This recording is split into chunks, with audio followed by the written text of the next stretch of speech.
జై శ్రీరామ్. జై జై శ్రీరామ్. ఓం నమో దుర్గమల్లేశ్వరాయ నమః. ఓం గంగణపతి నమ. ఆంధ్రప్రదేశ్ రాష్ట్రం అనకాపల్లి జిల్లా గులుగొండ మండలం గులుగొండ ఎస్సీ గ్రామం అండి ఇది. ఎస్సీ గ్రామంలో శ్రీ సిద్ధివినాయక శ్రీరామ మరియు శ్రీ దుర్గమల్లేశ్వర ఆలయం అనేది 2018లోనే నిర్మించడం అనేది జరిగిందండి. 2018లో ఎస్టాబ్లిష్ స్టార్ట్ చేశాం. అయితే ఈ యొక్క గ్రామం వెలిసి సుమారుగా 35 ఏళ్ళు అవుతుందండి. 35 ఏళ్ళలోనే ఏది జరిగినా కిందన అనగానే మాకు ఈ కాలనీ అంటారు, కిందనే బీసీ, తర్వాత ఓసీ, ఇంకా అన్ని కులాల వాళ్ళు ఈ యొక్క గ్రామంలో అయితే ఉన్నారండి. మాల, మాదిగ, రెల్లి ప్రతి ఒక్కరు ఉన్నారు. సాకళ్ళు, మంగళ్ళు అందరూ ఉన్నారు. అయితే ఏది చేసినా కాస్త కిందనే ఎక్కువగా ఉండేది డెవలప్మెంట్ అనేది. వాళ్ళు అంటే గతంలోనే మన వాళ్ళు కూడా మేము ఇక్కడ అంటే తాండవాలుగానే ఉన్నదండి. ఇక్కడ తాండవాల లేక్ అనమాట అది.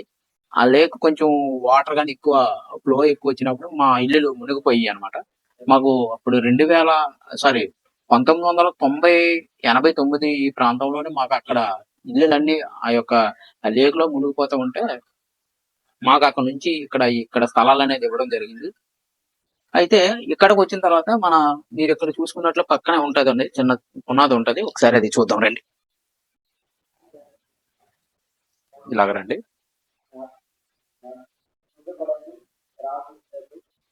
ఇదండి పునాది. అది నేను పుట్టి ఉన్నప్పటికీ నాకు తెలిసి మా పెద్దలు, గ్రామస్తులు అప్పుడు అందరూ ఒకే విధంగా హిందువులుగా కొనసాగుతూ ఉండేవారు. ఇదండి పునాది. ఈ పునాది కట్టి ఉన్నారనమాట అప్పట్లోనే. తర్వాత ఇది అప్పుడు మన గొలుగొండ మండలం అనేది నర్సీపట్నం నియోజకవర్గం ఉండేది కాదండి. మన చింతపల్లి నియోజకవర్గంలో ఈ యొక్క మండలం అనేది ఉండేదండి. ఆ టైంలోనే మనకి ఎమ్మెల్యే గారు గుట్టాడ దేవుడి గారు, ఆయన నేను నేను మన ఎమ్మెల్యే ఆర్థిక ఫండ్ నుండి నేను కొంచెం ఇస్తాను అలాగనేసి ఆయన ఆ పునాదికి కొంత ఇవ్వడం అనేది, కొంత ఫండ్ అనేది విడుదల చేసి ఇవ్వడం అనేది జరిగింది. ఆ పునాదిని అక్కడే కట్టేసి ఇంకా అలాగే వదిలేశారండి. తర్వాత తరం ఇప్పుడు ప్రజెంట్ అక్కడ మనం వింటున్న చర్చి పాస్టర్ ఆయన మా ఊరికి ఒక చిన్న డొక్కు సైకిల్ ఇక్కడ చూసుకున్నట్లయితే ఇది చర్చి అండి. అప్పుడు నేను పుట్టి ఒక 5 ఏళ్ళు ఎంత అవుతుందండి, నాకు చిన్న గుర్తు ఉంది, జ్ఞాపకం అనేది ఉంది. ఈయన నతానీలు అలాగనేసి వేరే గ్రామం నుండి ఈ ఊరికి కనీసం ఒక సైకిల్ అనమాట. సైకిల్ అది కూడా ఫుల్ పేజ్డ్ గా రన్నింగ్ లేని సైకిల్. ఆ రన్నింగ్ లేని సైకిల్ మీద వచ్చి ఏమంటే మేము ఇలాగా పలానా ఊరు నుండి వచ్చాము. అది కూడా ఎలాగంటే నాతవారం మండలం మన్యపుట్ల దగ్గర ఒక మారుమూల ప్రాంతం అండి. మన్యపుట్ల గ్రామం, దానికి మరలా వీళ్ళది చిన్న గ్రామం దాని పక్కన. ఆ గ్రామంలోని వీళ్ళు ఒక 100 ఇళ్ళలో 40 ఇళ్ళు ఉన్న ఒక గ్రామం అనమాట. వీళ్ళు అక్కడికి నుంచి ఇక్కడికి వచ్చి మేము ఇలాగా చిన్న చర్చి నిర్మించుకుందారని అనుకుంటున్నాం అలాగని అనేసి ఇక్కడ చిన్న పాక ఒకటి మా గ్రామస్తులు ఆయనకి చిన్న పాక ఒకటి ఇచ్చారండి. దాని తదాంతరం క్షమించాలి, దాని తర్వాత నుంచి ఆయన సుమారుగా ఇక్కడ ఈ గ్రామంలో ఉండే 200 కుటుంబాలు ఈ రోజు 170 కుటుంబాలు క్రైస్తవం వైపు లాక్కెళ్ళిపోయారు.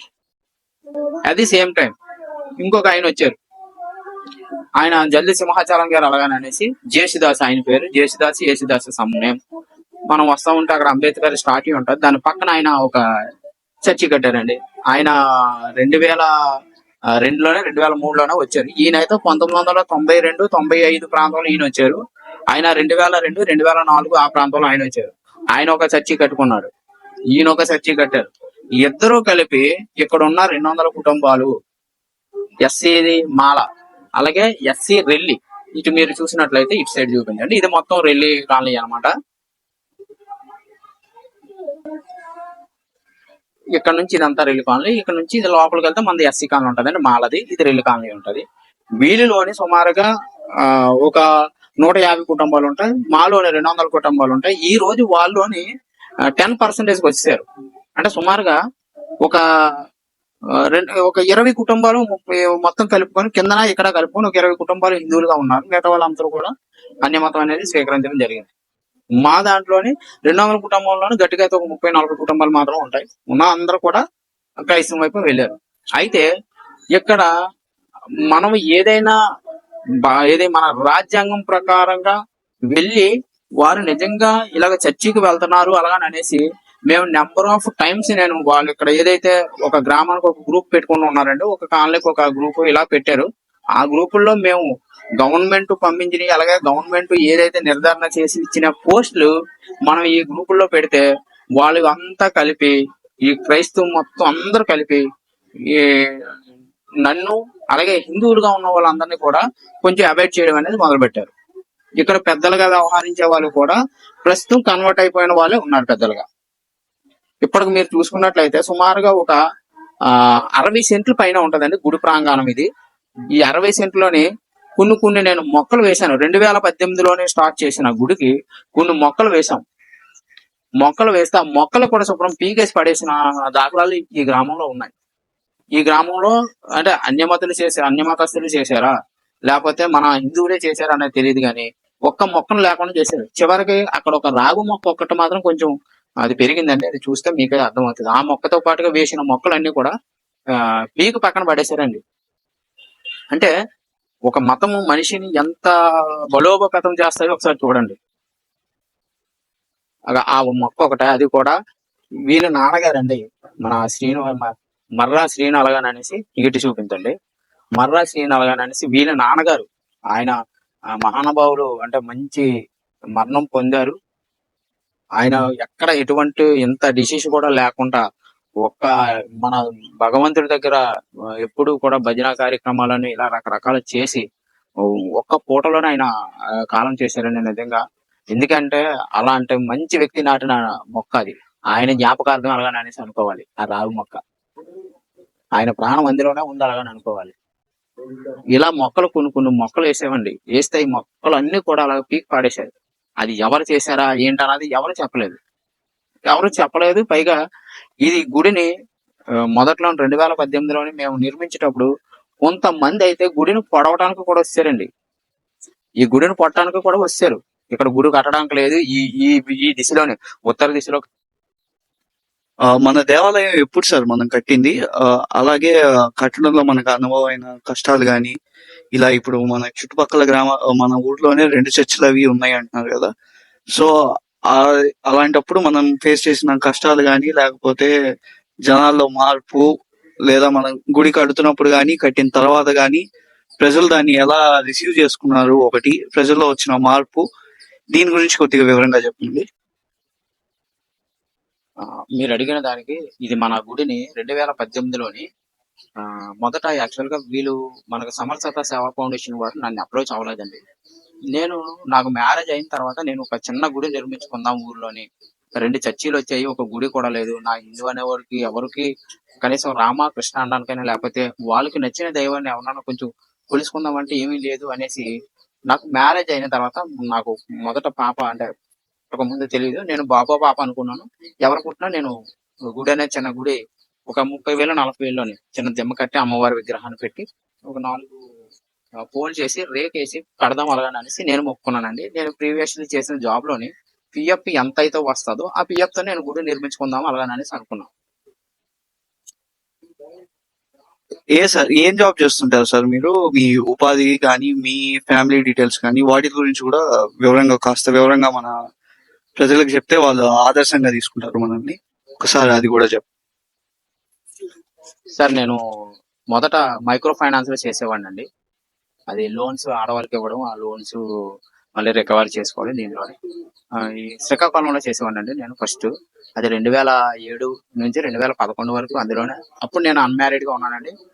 అయితే నేను అప్పటికి ముందే నేను హిందూ ధర్మం అన్నా లేకపోతే నా తల్లిదండ్రులు నా పూర్వీకులు ఇచ్చిన ధర్మం మీద నేను నడుచుకుంటూ వెళ్ళేవాడిని. చాలా వరకు కన్వర్షన్, మా కుటుంబాన్ని కన్వర్షన్ చేయడానికి అమ్మా నాన్నల్ని అలాగే కన్వర్షన్ చేయడానికి చాలా ప్రయత్నం చేశారు. కానీ వాళ్ళైతే మాత్రం మేము రాము, మాకు ఇదే ఇష్ట దైవం, మా దైవం మాకు ఉన్నారు అలాగని అనేసి వాళ్ళు చెప్పడం జరిగేది.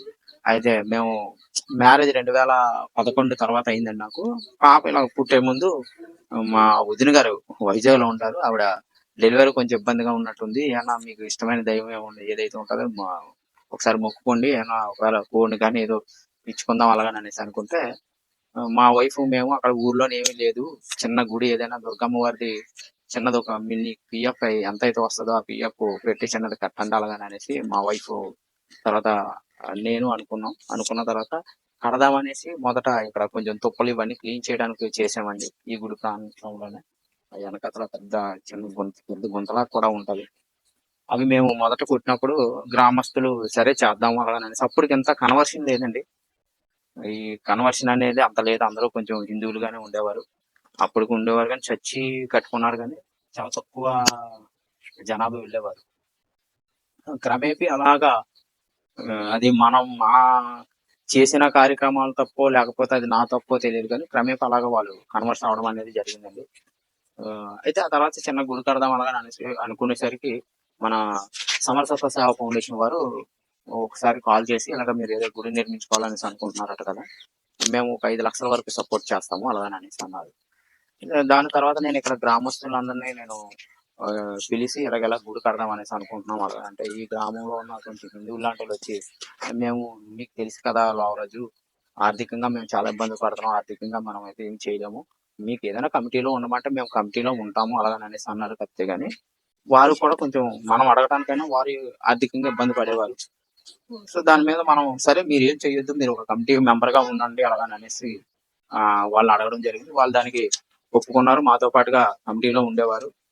ఇప్పటికీ ప్రజెంట్ ఉన్నారు. జరిగిందంటే ఇలా జరిగితే మేము చిన్నది కట్టుకుందంటే వాళ్ళు సమస్య వాళ్ళు మేము 5 లక్షల వరకు సపోర్ట్ చేస్తాం అని అంటే మన గ్రామస్తులు కూడా సరే ఎవరినొకరు అడిగి మనం చిన్నది కడదాం అలాగని అనేసి అనుకుంటే మేము ఆ ఎదరున్న ఒక మెట్ట ఉన్నదని చిన్న మెట్ట కొండలాగా ఆ కొండ మీద ఫస్ట్ మేము అనుకున్నాం అనమాట అమ్మవారి గుడి కలగాలని అనేసి అనుకుంటే ఆ స్థలం గల ఆయన డీఫామ్ పట్టాలు ఉన్నది పెద్ద పెద్ద పనుకు అంటే రాయ షాప్ గా ఉంటది రాయ అంటే మామూలుగా పల్లంగా ఉంటది అనమాట. ఎటువంటి గుంతలు కానీ ఇలాంటి ఏమి లేకుండా పల్లంగా ఉంటది. అయితే ఆ రాయి మీద అమ్మవారికి కొంచెం ఆ చుట్టుపక్కల గొయ్యి తీసి పిల్లర్స్ లేపేసి కడదాం అలాగని అనేసి అనుకుంటే వారు ఆ, అప్పటికే వాళ్ళు క్రైస్తవంలోకి వెళ్ళిపోవడం జరిగింది. వాళ్ళు మేము అలా గుడి కట్టుకోవడానికి ఇక్కడ చాలా మంది ఇవ్వము అలాగని అనేసి అన్నారు. సరే అలాగని అనేసి వదిలేసాం. అప్పటికి ఇది పునాది ఇందాక మనం ముందు చూసాం కదా, ఆ పునాది దగ్గర కడదాం అలాగని అనేసి అనుకున్నాం అండి. అనుకుంటే ఇందులో గ్రామస్తులు కూడా వచ్చారు, మనం అందరం వెళ్దాము చేద్దాం అలాగని అనేసి. తర్వాత పునాది ఆ పునాది ఉద్యం కలగని అనేసి ఇక్కడ చిన్న స్లాబ్ లాగా ఉందండి. సోమవారం గుడిది స్లాబ్ లాగా ఉండేది. ఆ స్లాబ్ ని ఇంకా అది గర్భగుడిలా చేసి మిగతా మండపం కింద చేద్దాం అలాగని అనేసి అనుకుని 5 లక్షలకి స్టార్ట్ చేసాము. స్టార్ట్ చేసి అంటే ఫస్ట్ వాళ్ళు ఒక 50,000 రూపాయలు వేయడం జరిగింది. ఇంతలోగా మన దగ్గర మనకు కూడా ఇవి ఆ డబ్బులు కొంచెం పడడం వల్ల ఎలాగ స్టార్ట్ చేసి ఇంకా ఈ పునాది అంతా లేవు, పునాది లెవెల్ అంతా అయిపోయిందండి. తర్వాత మరలా వాళ్ళు కొంచెం కొంచెం కొంచెం పునాది లెవెల్కి బేస్మెంట్ లెవెల్ ఇలా ఈ లెక్కన వేసుకుంటూ వచ్చారు అనమాట. పూర్తిగా 5 లక్షలు ప్లస్ నా దగ్గర ఒక ఆ టైంలో ఒక 5.5 లక్షలు ఇలా ఉంటాయి. అవి ఇవి కలిపి మొత్తం మనకి 5.5 లక్షలు ఉంటుంది. అది ఇంకా గర్భగుడి మొత్తం పైకి లేపేసామండి. లేపిన తర్వాత ఇంక మండపం కానీ ఏమీ లేదు. మండపం కానీ ఇంకా నా దగ్గర ఉన్న 5 లక్షలు వాళ్ళు ఇచ్చిన 5 లక్షలు సరిపోయింది. కానీ ఒక కనీసం ప్లాస్టింగ్ కానీ ఇంకేం లేవు, దానికి అలాగే సరిపోయాయి. ఆ గుడి గోపురంకి పైన కలశాలకి అలాగే ఉండగానే మేము విగ్రహ ప్రతిష్ఠ అనేది చేసేయడం జరిగిందండి. 3 గుళ్ళు కూడా విగ్రహ ప్రతిష్ఠ అన్న సమారాధన కార్యక్రమాలకి ఇవన్నిటికీ అలాగా అవి సరిపోయండి. తర్వాత నుంచి ఈ ప్లాస్టింగ్ చేద్దారన్న లోపల ఇటుకలతోనే ఉండేది కట్టినవి. ప్లాస్టింగ్ లేవు, టైల్స్ లేవు, ఇలా వచ్చి ఆ మండపం కూడా ఒక ఈ 4 స్తంభాలకు మాత్రం ఉండేయండి. క్షమించాలి, ఈ 6 స్తంభాలకి ఈ మూడే. ఆ చిన్న గుడికి లేదు, వినాయకుల వారి గుడికి లేదు, దుర్గమ్మ వారి గుడికి కూడా లేదు మండపం అనేది. ఇదే ఉండేది. అవి కూడా పిల్లర్స్ వేసి ఇంతవరకు మన అంతే పిల్లర్స్ గొయ్యలు తవ్వేసి వదిలేసామండి. అది కూడా పిల్లర్స్ వేయలేదు, అప్పటికి గొయ్యలు తవ్వేసి వదిలేసాం. ఇంకా అలాగా సరే ఇంకా జరుగుతుంది కదా వెళ్ళకి మనకు ఏమున్నది అలా అనేసి అనుకుంటే తర్వాత నుంచి నాకు చిన్న ఆలోచన వచ్చింది.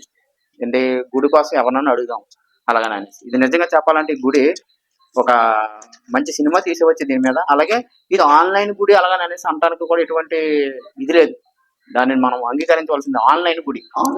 ఆన్లైన్ గుడి అంటే గ్రామస్తులు వస్తాను అనేసి అప్పటి వరకు ఉన్నారు. మరి వారికి ఆర్థికంగా ఏమి ఇబ్బందులు పడ్డాయో లేకపోతే నా వల్ల ఏమి ఇబ్బందులు పడ్డారో తెలియదు కానీ వారు కూడా ఇంకా వెనక్కి జంకారు. సరే చేయనివ్వండి అలా అంటే ఇప్పుడు మనకి సహాయం చేస్తాను అని చెప్పి మనకు వస్తామని అన్నది ఇంకా వెనకడుగు వేస్తారు. ఇంకా పూర్తిగా ఎవరు మనకు సహకరించలేదు. ఇంకా అక్కడ నుంచి ఏమైపోయిందంటే ఒక విధంగా చేస్తారు. ఎలాగా కడుతుంటప్పుడు ఏమన్నారంటే మంద కాదు పలానా లోవర సర్మన్ స్వాములు గారు కుర్రోళ్ళు వాళ్ళే కట్టుకుంటున్నారు గుడి అనే విధంగా ఇక్కడ ఉన్న కుర్రోళ్ళందరూ కూడా కుర్రోళ్ళు పెద్దవాళ్ళు అందరూ కూడా ఇంకా దాన్ని ఒక వన్ సైడ్ వర్గంలో చేసుకొస్తారు. స్టిల్ ఇప్పటికీ అదే జరుగుతుంది. స్టిల్ ఇప్పటికీ అదే జరుగుతుంది. పూర్తయిన తర్వాత కూడా చేసుకుంటే వాళ్ళు చేసుకుంటారు, లేకపోతే లేదన్నారు. అంటే ఎందుకు అంటే మనం గుడి కట్టాము కాబట్టి దాని బాధలు దానికి ఉన్న బాధ్యతలన్నీ మనం తీసుకొని అక్కడ కనీసం దూపం లేకుండా ఉండకూడదు. గుడి తీసుకున్నామంటే గుడి కట్టుకున్నామంటే అనే ఒక సంకల్పంతో మనం చేసుకువెళ్తున్నాం 2018 నుంచి. ప్రస్తుతం ఏదో నాకు చిన్న ప్రైవేట్ ఉద్యోగం ఉంది కాబట్టి ఆ వచ్చిన జీతం నుండి అలా కొంత దాని గుడికి పెడుతున్నాం. అలాగే ప్రతి ఒక్కరు ఆన్లైన్ లో సుమారుగా నాకు ఎక్స్లోని ట్విట్టర్ ఉండేది కదా, అది ఎక్స్ గా మార్చారు. ఎక్స్లోని నంబర్ ఆఫ్ పీపుల్స్, అలాగే మన దాన ధర్మ చారిటబుల్ ట్రస్ట్ వారు, మన ట్రస్ట్ వారు నిజంగా నాకు ఆ టైంలో ఈ మండపానికి 80,000 రూపాయలు ఒక వన్ టైంలోనే ఆయన మన వెంకట్ గారు, సూర్య గారు, తర్వాత ఆ శ్రీధర్ గారు కోచుకొచ్చి, తర్వాత శ్రీరామ్ గారు, సహదేవ్ గారు, వీళ్ళందరూ, తర్వాత సతీష్ గారు, వీళ్ళందరూ అంటే చాలా మంది ఆన్లైన్ లో నేను అది బెగ్గింగ్ అనుకుంటారో లేకపోతే దేవుడి కోసం సహాయం అలాగనుకుంటారో తెలియదు, కానీ ఆ విధంగా అందరూ సహకరించారండి నాకు. గుడికి సహదేవ్ గారు వచ్చారు విజిట్ కి, తర్వాత సూర్య గారు వచ్చారు, వెంకట గారు వచ్చారు, దాన ధర్మ చారిటబుల్ ట్రస్ట్ నుండి అందరూ వచ్చి ఈ యొక్క గుడిని అందరికి విదితమే. ఆన్లైన్ లో విదితమే, అది ఫేస్బుక్ లో ఉండేది గుడి కోసం, ట్విట్టర్ లో ఉండేది, ఇన్స్టాగ్రామ్ లో ఉండేది. ఎంతో 11 రూపాయల నుండి సహకరించిన దాతలు ఎంతో మంది ఉన్నారు ఈ గుడికి. అందుకే ఆన్లైన్ గుడి అలాగని అంటున్నాం దీన్ని. ఊర్లోనే అయితే మాత్రం ఒక్కరు ఒక రూపాయి ఇవ్వలేదు, ఒక ఇటుక పెట్టి కూడా వేయలేదు. కానీ ధర్మం ఇప్పుడు ఎవరైతే ఉన్నారో హిందువులుగా, ఖచ్చితంగా మా తల్లిదండ్రులు పూర్వీకులు మేము ఇచ్చింది మేము కాపాడుకుంటున్నాం. అలాగని ఎవరైతే ఉన్నారో వాళ్ళకి నిజంగా నాకు గుడికి పెట్టినా పెట్టకపోయినా వాళ్ళందరికీ పాదాభివందనాలు తెలియజేసుకుంటున్నాను. ఎందుకంటే వాళ్ళు ఇప్పటికీ ఎంతో ప్రలోభాలు పెడుతున్నారు. అది రాజకీయ నాయకుల నుండి అవ్వచ్చు, లేకపోతే అన్య మతస్థుల నుండి అవ్వచ్చు. ఎన్నో మా దాంట్లో మా మతంలోకి వస్తే మీకు ఇది జరుగుతుంది, మిమ్మల్ని అంటరాని వాళ్ళు గారు చూశారు, మిమ్మల్ని గుడిలోకి రానివ్వలేదు, ఇలా రకరకాల మాటలు అన్నా సరే ఇప్పటికీ కూడా ఎన్ని చేసుకున్నా నా దేవుడు నాకు ఉన్నాడు, నా ధర్మం నాకు ఉంది, నా కుటుంబం నాకు ఉంది, నా బంధుత్వం నాకు ఉంది, ఇవన్నీ కలగట్టు ఉన్నదంటే ఒక సనాతన ధర్మంలోనే ఉంది అనే ఒక భరోసాతో ఇప్పటికీ ఉంటున్నారు. ఇప్పటికున్నారు 10% అవని 15% అవని, కానీ ఉన్న వాళ్ళంటే ఈ రోజు నువ్వు డబ్బు పెట్టి నీ దగ్గరకు వచ్చారంటే రేపు ఉదయం ఆయన కంటే బాగా పెడితే అక్కడికే పోతారు. వాళ్ళని నమ్మకం ఏముంది? కాబట్టి ఉన్న వాళ్ళందరికీ, హిందువులుగా కొనసాగుతున్న వాళ్ళకి, చదువుకొని ఉన్న పిల్లలకు కూడా నిజంగా నా ధన్యవాదాలు, పాదాభివందనాలు కూడా తెలియజేసుకుంటున్నాను. ఎందుకంటే అంత స్టెబిలిటీగా, అంత నిజాయితీగా, నీతిపరులుగా ఉన్నాం. ఎందుకు అలాగనంటే ఈ రోజు మరలా చెప్తున్నాను, అది ఎందుకు ఇప్పుడు ప్రస్తావన తీసుకొస్తున్నా అంటే, నిజమైన హిందువు, నిజమైన దళిత హిందువు ఎవరైనా ఉన్నారంటే అది కేవలం మన భారతదేశంలోనే పాటిస్తున్న సాంప్రదాయ సంస్కృతులు ఎవరైతే పాటిస్తున్నారో వాళ్ళే నిజమైన దళిత హిందువులు. వారికే నిజమైన హక్కులు ఉన్నాయి. ఇది అంబేద్కర్ గారు చెప్పిన మాట, ఇది నేను చెప్పింది కాదు, ఇంకొకరు ఎవరు చెప్పింది కాదు, స్వయంగా అంబేద్కర్ గారే రాశారు. అయితే బౌద్ధం తీసుకో, లేదా లేదా మన సిక్కిజం తీసుకో, లేదా హిందూయిజం తీసుకో, వీళ్ళు మాత్రమే భారతీయ సంస్కృతి సాంప్రదాయాలు కాపాడుకున్న వాళ్ళు, వాళ్ళే నిజమైన దళిత హిందువులు అలాగని ఆయన నిర్ధారించారు. ఎప్పుడైతే మతం మారారో క్రైస్తవంలోనే కులం అనేది ఉండదు. నా దాంట్లో కులం ఉంది. భారతదేశంలో భారతీయ సంస్కృతి సాంప్రదాయాల్లో కులం అనేది ఉంది. ఆ కులాన్ని బట్టే రిజర్వేషన్ అనేది కల్పించడం జరిగింది. ఆ కులాన్ని బట్టే నువ్వు కొంచెం ఆర్థికంగా ఇబ్బంది పడుతున్నావు అలాగని అనేసి ఎవడో ధనికుడి దగ్గర నుండి తీసుకుని కొంత ట్యాక్స్ లా ఉన్నాయి, జిఎస్టీ అనేసి, స్టేట్ జిఎస్టీ, సెంట్రల్ జిఎస్టీ, ఇలా రకరకాలైన దాంట్లో ట్యాక్స్ తీసుకొని లేని వాడికి కాస్త రిజర్వేషన్ కల్పించాలి, లేని వాడికి ఆర్థికంగా బయటకు రావాలని చేస్తున్నారు. అలాంటిది ఈ రోజు మాకు కులంతో అలాగే మమ్మల్ని కులాన్ని అంటగలిపారు, అలాగే మమ్మల్ని అంటరాని వాళ్ళగా చూసారు అలాగని అనేసి అంటూనే వారు అన్య మతంలోకి వెళ్తున్నారు. అన్య మతంలోకి వెళ్ళిపోయిన తర్వాత కూడా ఇంకా కులాన్ని పట్టుకొని ఉంటున్నారు. నిజానికి అక్కడ క్రైస్తవంలో కులం అనేది ఉండదు, కానీ కులం అనేది పట్టుకొని ఉంటున్నారు. అక్కడ ఒకసారి మతాన్ని, ఒకసారి కులాన్ని స్వీకరించేదంటే, ఒకసారి కులం మతం మార్చుకున్నారంటే వాళ్ళ కులంతో సంబంధం లేదు. వాళ్ళు బీసీసీగా సర్టిఫికేట్ తీసుకోవాలి. నిజమైన వాళ్ళు అదే ధర్మాన్ని నమ్ముకొని మేము క్రైస్తవ ధర్మాన్ని నమ్ముకొని ఉన్నాము అలాగని అన్నప్పుడు అసలు వాళ్ళకి కులం అనేది ఉండదు, అందులో కులం అనే క్యారెక్టర్ ఉండదు. అలాంటిది మీరు కులాన్ని అడ్డు పెట్టుకుంటున్నారు, మతాన్ని అడ్డు పెట్టుకుంటున్నారు. అలాగే మాకు నిజమైన దళిత హిందువులకు వచ్చే రిజర్వేషన్లు కూడా మీరు కాజేస్తున్నారు. దయచేసి ఇది ప్రతి ఒక్క దళిత హిందువు తెలుసుకోవాలా, ప్రతి యువత తెలుసుకోవాలా, ప్రతి చదువుకున్న వ్యక్తి తెలుసుకోవాలా, ఏమి నిజం ఉంది, ఎంత నిజం ఉంది, ఏంటి అనేది. కానీ ప్రతి ఒక్కరు ఇప్పుడు ఏంటంటే అక్కడ పెద్దగా వ్యవహారం చేస్తూ ఉంటారు. ఈ పెద్దలుగా వ్యవహారం చేసేవారు మొదట కన్వర్షన్ అయిపోయేది. ఇలాంటి వాళ్ళకి సర్టిఫికెట్లు రద్దు చేసి, ధైర్యంగా రద్దు చేసి మండలాఫీస్కి వెళ్ళి, మండలాఫీస్ దగ్గర నుండి మన రెవెన్యూ ఆఫీస్ నుండి సర్టిఫికేట్ వీళ్ళు ఇది కాదు అలాగని అనేసి మనం 2 ప్రూఫ్లు చూపిస్తే చాలు. చర్చికి వెళ్తున్నట్టుగా ఇంట్లో ఫోటో ఉన్నట్టుగా, లేకపోతే బండి మీద బైక్ మీద ఏదైనా రాసుకున్నట్లుగా కానీ, వాళ్ళ వాహనాల మీద ఏదైనా ఉంటుంది, అదొక్క ప్రూఫ్ చూపిస్తే చాలు. వాళ్ళు ఎక్కడంటే అక్కడ పెట్టొచ్చు. నిజంగా వాళ్ళు మనం అదే నా రథ సంబంధికులు అవుతారు. మతం మారుతాడు, రమ్మంటే నేను ఏదైనా పెడితే తినడు. అలాంటప్పుడు నా కుటుంబం ఎలాగవుతాడు? అది నా ధర్మాన్ని ఎలాగ ఆచరిస్తున్నట్టు? నా దేవుళ్ళని రాయిలు రప్పలు అలాగని అంటూ ఉంటాడు. వాళ్ళు అప్పుడు మనల్ని ఎలాగా, అసలు మన కుటుంబకులు ఎలాగవుతారు? కానీ నిజానికి నిజమైన కుటుంబకులు ఎవరైనా ఉన్నారంటే హిందూ బంధువుగా ఉన్నవాడు మాత్రం, అది కూడా కులము చూడకుండా ఇకపై నుంచైనా ప్రతి హిందువు తెలుసుకోవాలి ఎన్ని ఇబ్బందులు పెడుతున్నారు. ఎందుకంటే వాళ్ళకి సంఘం అనేది ఉంటుందట. ఆ సంఘం నుండి ఎవరైతే ఎవరైనా శుభకార్యం అశుభకార్యం అవునే కానీ వాళ్ళ సంఘం నుండి వస్తారంటున్నారు. కానీ హిందువులకు అలా లేదు. ఇక్కడ మైనారిటీలు అయిపోయాం. ఎస్సీ ఎస్టీ గ్రామాల్లోనే మేము మైనారిటీలు అయిపోయాం. హిందువులుగా ఉన్న వాళ్ళమే, ఈ దేశ సంస్కృతి సాంప్రదాయాలు పాటించుకుంటూ వెళ్ళే వాళ్ళమే మైనారిటీలు అయిపోయాం. వాళ్ళందరూ ఒక యూనిట్ అయిపోయారు. కానీ మనం మాత్రం యూనిట్ అవ్వలేకపోతున్నాం. మనం ఇంకా కులాలనే ఏడుస్తున్నాం. ఆ కులాల నుండి బయటపడి ఆడ అగ్ర కులాలు అనే ఉన్నాయి, లేకపోతే వెనకబడిన తరగతుల కులాల వాళ్ళు ఉన్నాయి. కానీ హిందూ అనేసరికి నీ బంధువుగా స్వీకరించు. అప్పుడే ఒక యూనిట్ గా మనం ముందుకు వెళ్ళడానికి అవకాశాలు అనేది ఉంటుంది. లేదంటే మాత్రం విడదీసి మనం తంతారు. ఇది మాత్రం సత్యం.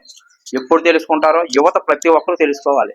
మీ గ్రామాల్లో ఉంటూ మిమ్మల్ని ఒక సోమరిపోతుల్లా తయారు చేసి వాళ్ళు పబ్బం గడుపుకోవడానికి చూస్తూ ఉంటారు. చాలా వరకు ఆ పెద్దలుగా వ్యవహరించే వాళ్ళందరూ కూడా అది గమనించాలా. అది ఏంటి నిజం, ఎంత నిజం అనేది ప్రతి ఒక్కరు తెలుసుకోవాలా. అప్పుడే మనం నిజంగా తెలుసుకొని దాన్ని అడగడానికి మనకు రైట్ అనేది ఉంటుంది. దయచేసి ఇది ప్రతి ఒక్కరు గమనించండి. అదండి ఈ ఊర్లో జరిగిన ఇదైతే. అప్పటి నుంచి కూడా కొంచెం అలాగే వెళ్తుంది. అలాగే ఈ మధ్యలో మనకి దాన ధర్మ చారిటబుల్ ట్రస్ట్ వారు, అలాగే గ్రామలక్ష్మి ట్రస్ట్ వారు మనకు ఒక 2 మిషన్లు వితరణ ఇవ్వడం జరిగిందండి. దీని ద్వారా ఒక టైలర్ని మనం పెట్టాము. ఆ టైలర్కి నెలకు ఒక 6,000 రూపాయలు ఇస్తూ ఉపాధి ఒక 20 మందికి ఆడవాళ్ళకి ఉపాధి కల్పిస్తున్నాం. ధర్మం అంటే ధర్మంగా వెళ్ళిపోవడం, లేకపోతే మనకి భగవంతుడు ఇచ్చేవాడు అనేది ధర్మం కాదు. మనతో పాటుగా మన చుట్టూ ఉన్న 10 మందికి ఏదైనా ఉపాధి కల్పించి వాళ్ళు నవ్వుతూ ఉంటే ఆ నవ్వులు ఆస్వాదించడమే ధర్మం. ఆ నవ్వుని నా సొంతం నేను చేశాను అని గర్వించడమే ధర్మం. అంతేగాని ఏదో వాడు నాకు దేవుడి దగ్గరికి వెళ్తే నాకు ఇది ఇచ్చాడు, నేను చాలా ఇదైపోయాను, నేను ఉత్తమం అలాగ అనుకోవడం అది ధర్మం కాదు. నిజంగా అది ఎక్కడున్నా దరిద్రమే. కాబట్టి నీతో పాటుగా నీ చుట్టూ ఉన్న వాళ్ళు బాగుంటేనే, నీ ధర్మం బాగుంటేనే నువ్వు బాగుంటావు. నువ్వు బాగుండాలంటే ఫస్ట్ మన మైండ్ సెట్ బాగుండాలి. మనం నలుగురికి ఏదైనా ఉపాధి కల్పించాలి, లేదంటే నలుగురు బాగుపడితే గుణం ఉండాలి. ఇట్లాంటివి ఉంటేనే మన ధర్మానికి విలువ. మనం నమ్ముతున్నందుకు ఆ భగవంతుడు కూడా మనం చేయడానికి అనేది ఒక మన ధర్మం నేర్పిస్తున్నది కూడా అదే. మనతో పాటు 10 మందిని చక్కగా చూసుకోవాలనేసి చక్కగా అది వాళ్ళు కనీసం స్వయం ఉపాధి అన్న సంపాదించుకునేలాగా చేస్తారు. అలాగని అనేసి మనం చేసే ప్రయత్నం ఇది. అది ధర్మం అనేది ప్రతి ఒక్కరు చెప్పుకుంటూ ఉంటాం, మాకు అది చేసాం, మేము ఇది చేసాం అలాగని అనేసి. కానీ చేసిన వాడు ఎప్పుడు చెప్పుకోరు, చెప్పిన వాడు ఎప్పుడు తెలియాలి సార్. మీలాంటి వాళ్ళ కథ అందరికీ తెలియాలి.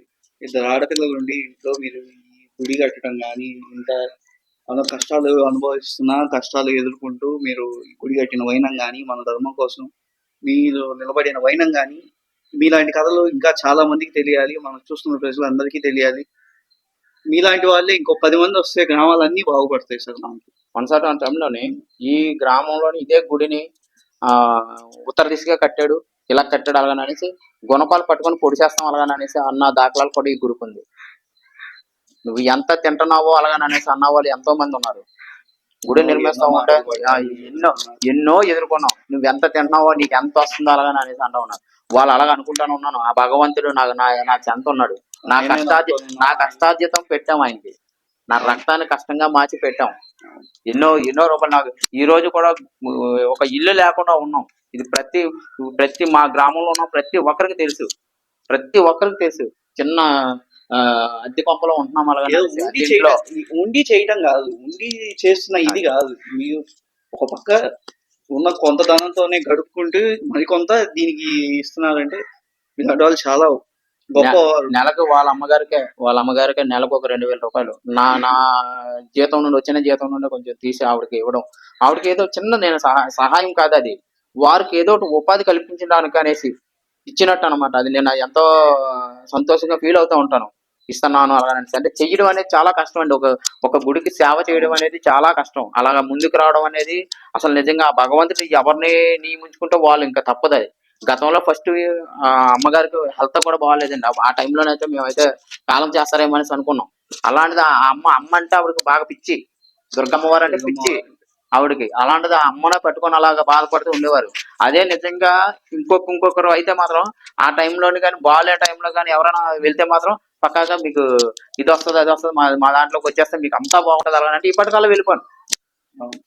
సుమారుగా 2 నెలల 3 నెలల పాటు ఆ కేజీహెచ్ హాస్పిటల్లోనే ఉన్నారు వైజాగ్ లోని. ఎన్నో ఇబ్బంది ఆ, ఎన్నో అడగడానికి కూడా వెళ్ళారు అనేసి అంటున్నారు. అలా ఉంటది. ఎక్కడైతే వాళ్ళకి ఆర్థికంగా ఇబ్బందులు ఉంటాయో అక్కడికి వస్తారు వాళ్ళు. వచ్చి ఇది మా ధర్మం, ఇది మా మా మా దేవుళ్ళలోకి వచ్చేస్తే నీకు రోగాలు పోతాయి అన్ని పోతాయి అన్నారు. రోగం పోయేది దేవుడి వల్ల కాదు, డాక్టర్ వల్ల. అది నిజంగా మరణం అనేది సంభవించినప్పుడు నిజంగా ఆయన చేతకి వెళ్ళిపోతాం. మనం ఎవరినైతే నమ్ముతున్నాం మనస్ఫూర్తిగా ఆయన దగ్గరికి వెళ్తాం. అంతే కదా, దానికోసం ట్రీట్మెంట్ ఇవ్వకుండా ఆ, ఎలా వస్తాయి?